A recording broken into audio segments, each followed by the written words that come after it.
বৃষ্টি পড়ছে টিপটিপ করে, আকাশে গর্জন। 4 জন ছেলে সহ কয়েকজন গ্রামের লোক মিলে গেল সেই কুঁড়ে ঘরে। ঘরের সামনে একটা পাকা চৌদাল, চৌদালে শুয়ে আছে ডোম।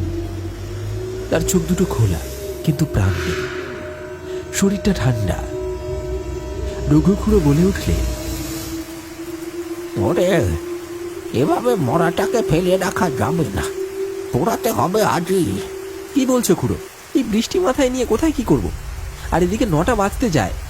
না রে বাবা, এইভাবে মরাটা পড়ে থাকলে ওটার যে দোষ লাগবে।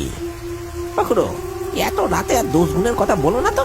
মাথার উপর জল হচ্ছে, এই বৃষ্টি মাথায় নিয়ে কাঠ জোগাড় করা, প্যাকাটি জোগাড় করা অনেক হ্যাপা। কে করবে বলো তো? মানুষটা এতদিন ধরে সবার দাহ কার্য করে এলো, আজ তার দাহ কার্য করার লোক নেই। কি কপাল মানুষের। আরে খুড়ো, তুমি ভুল বুঝছো। তবু বলতে চাইলো এখন এত বৃষ্টি হচ্ছে, এমনিতে শ্মশানের ছাউনি করা আছে ঠিকই, কিন্তু কাঠকুটো প্যাকাটি এত রাতে জোগাড় করা চাপ হয়ে যাবে যে। আর এদিকে আমরা 4 জন ছাড়া আর তো কাউকে দেখছিই না, সবাই তো বাড়ির দিকে রওনা দিয়েছে। তবু সকাল হলে আর 5 জনকে পাওয়া যাবে, বুঝলে? না রে, মরা মানুষ এভাবে ফেলে রাখা যায় না, ওর আত্মা শান্তি পাবে না। তার উপর শরীরটা এইভাবে পড়ে থাকলে কোনো অশুভ শক্তি শরীরটার উপর অধিকার দখল করবে। সবার মত এক নয়, কারো মুখে সাহস, কারো মুখে আতঙ্ক।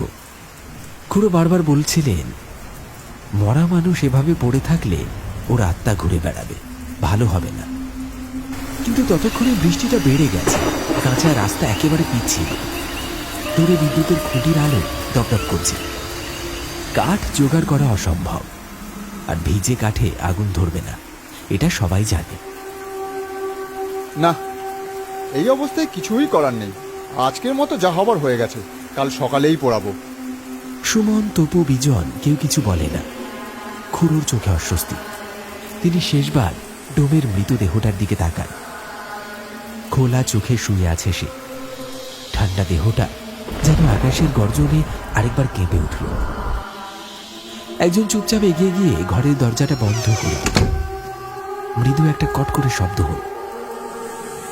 তারপর এক টুকরো কাঠ ঠেলে দেওয়া হলো দরজার সামনে, যেন কেউ ভেতর থেকে বেরোতে না পারে। ঝড়ঝড় করে বৃষ্টি পড়ছে এখনো। চারপাশে শুধু জলের শব্দ আর দূরে শেয়ালের কান্না। 4 বন্ধু কেউ পেছনে তাকায় না, তাদের পায়ের শব্দ কাদায় থপথপ করছিল।